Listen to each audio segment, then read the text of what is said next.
On December 27, 1948, a Douglas DC-3 took off from San Juan, Puerto Rico, bound for Miami. On board were 125 passengers and 9 crew members, 134 people flying at 8,300 feet over the Atlantic.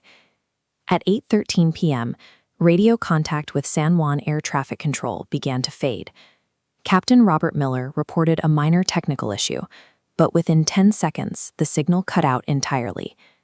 The plane had disappeared in the heart of the Bermuda Triangle, triggering what would become a $45 million search operation. For weeks, rescuers found no oil slicks, no debris, and no life rafts. The U.S. government eventually concluded that the aircraft had been lost at sea with no survivors. For the families in Miami, the search was over. Their loved ones were officially declared dead. While the world moved on, the reality on the ground was very different. The 134 people on flight NC-16002 were alive, but they had landed in a part of the ocean that didn't appear on any official map. The plane had been pulled into a massive atmospheric anomaly that fried every navigational tool in the cockpit. Without a compass or radar, Captain Miller was flying blind through a storm that tossed the 25-ton aircraft like a toy. As the engines failed, the plane dropped toward a small, unmapped island. It didn't hit the ground. Instead, the fuselage wedged into the canopy of a massive, ancient tree.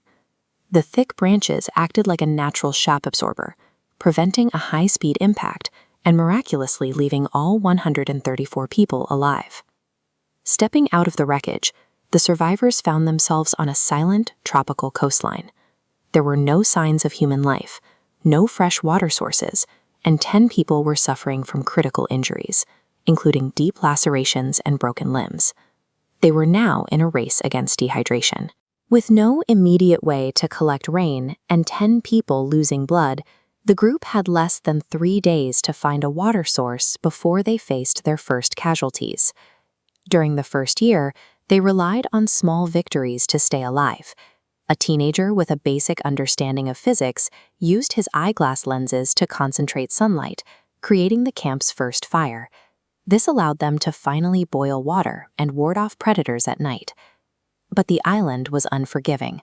One man died after consuming a poisonous fruit, and in a moment of total desperation, 5 teenagers stole a life raft and vanished into the horizon. They were never seen again. Over the next 4 years, the survivors settled into a primal rhythm. They hunted wild boars with hand-carved spears and even celebrated the birth of a baby boy. They were no longer just passengers. They were a self-sustaining community. However, the desire to return to civilization remained. Engineer Arthur Vance led a project to build a massive escape vessel, using salvaged aluminum from the plane and woven vines for rope. It took months of labor to finish. When they finally launched the boat with 25 of their strongest members, a sudden squall capsized the craft just miles from shore. 16 people drowned in the surf. It was the single deadliest day since the crash. The survivors stopped talking about rescue. The loss of the boat and their companions convinced the remaining 98 people that they were destined to die on the island. By year 6, the social fabric began to tear. Dwindling food supplies split the camp into 2 factions. Captain Miller led those who wanted to keep searching for a way out, while a second group insisted on abandoning the coast and moving permanently into the jungle. A scouting party exploring the interior found ancient stone ruins hidden in the brush. Inside, they found a human skeleton clutching a piece of rusted metal, a part from an even older aircraft. The discovery proved they weren't the first ones to be trapped by the Triangle's anomalies.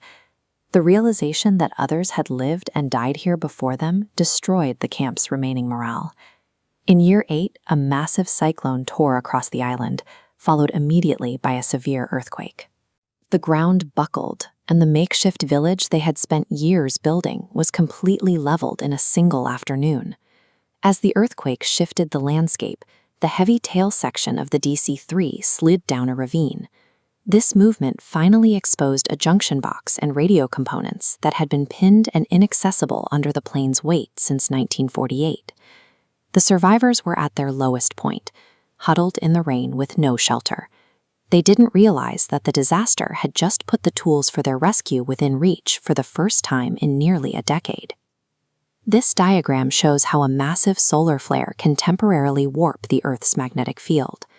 As Arthur Vance spent days splicing the newly exposed wires, one of these rare solar events struck the atmosphere, creating a unique window where radio waves could bypass the local interference. Vance saw a faint light on the radio panel and immediately broadcast a mayday.